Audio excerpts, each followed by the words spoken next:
folks, JD here, and today we're looking at this. This is the FPVRC K8. Okay, let's open her up.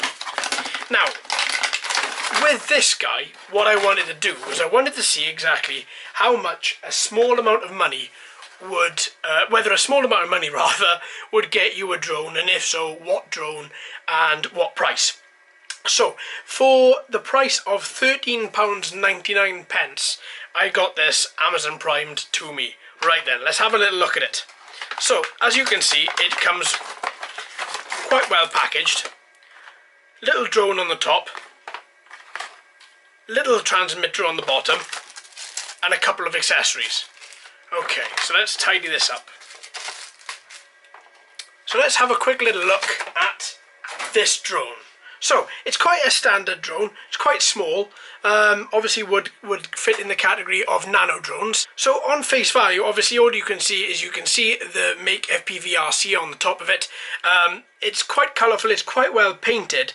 The dome on the top is quite set off the body, as you can see there.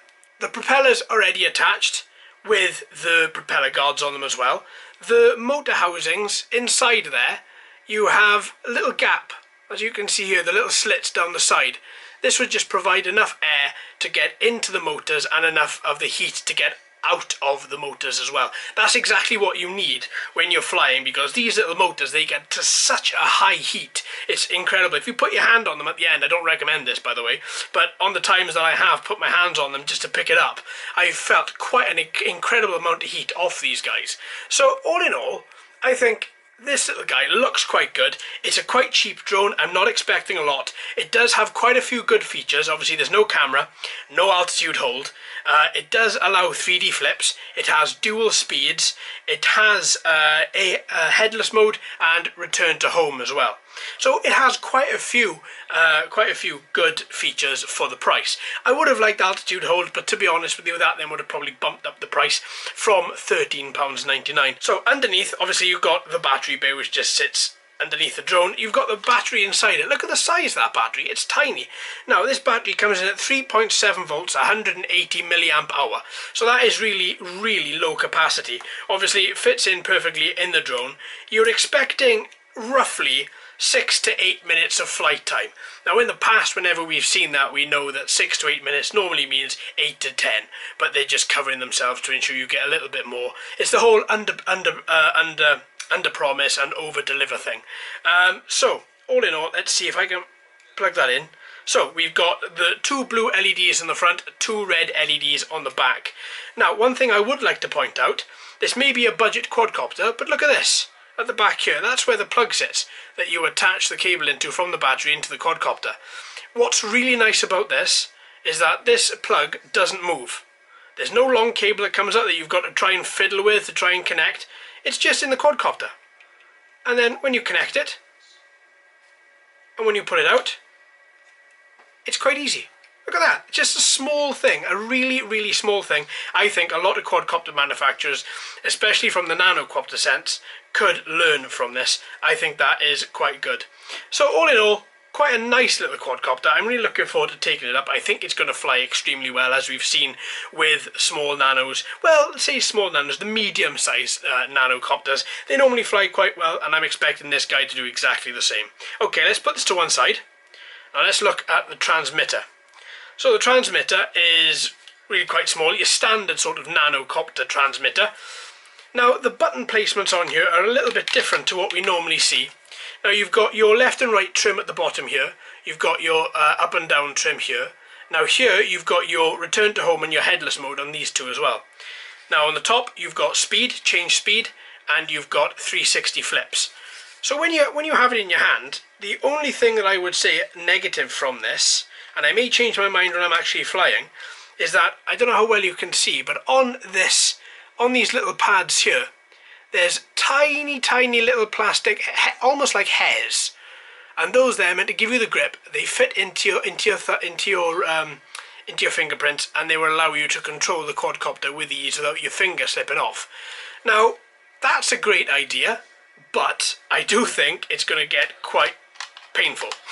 I may change my mind. I'll let you know on Saturday if it does get painful. A couple of other good things about this as well, as we've seen with one of the other transmitters a little while ago. You've got little labels, so you've got speed and you've got flipping button.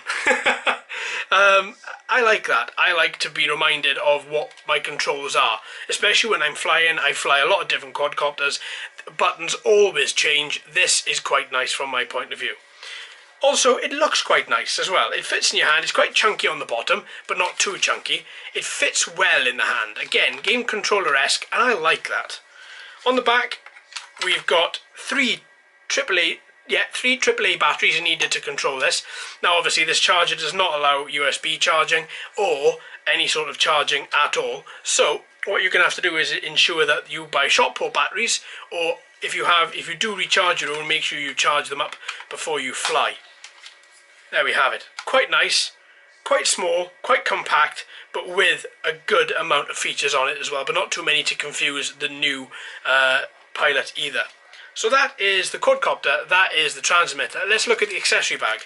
So inside the accessory we have 4 propellers and we have a USB charger. There we are, quite cheap, quite cheerful, but everything that you need. You don't need any more propeller guards because these are already fitted and they don't come off. Absolutely brilliant. So that's all you get in the little accessory pack there, and you get a multi-language manual as well. So English at the front, and then going through a lot of different languages then towards the back. So that's quite good as well. So all in all, inside the box, you get quadcopter, transmitter, accessory bag, and manual. So for £13.99, to be honest, I'm quite impressed. I like it. I was normally if you go back about 6 months ago, 8 months ago maybe, the cheapest quadcopter I could find on Amazon would be something like £24–25. Now it's dropped down to £13.99, so in another 6 to 8 months, I wonder what we're going to buy for the same amount of money. Hopefully, it's going to be a larger quadcopter for £13.99 or even £10.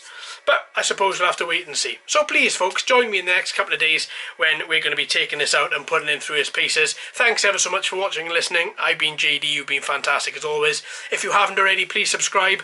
Hello and welcome to all the new subscribers. I hope you're enjoying the channel. So until next time, my friends, happy flying.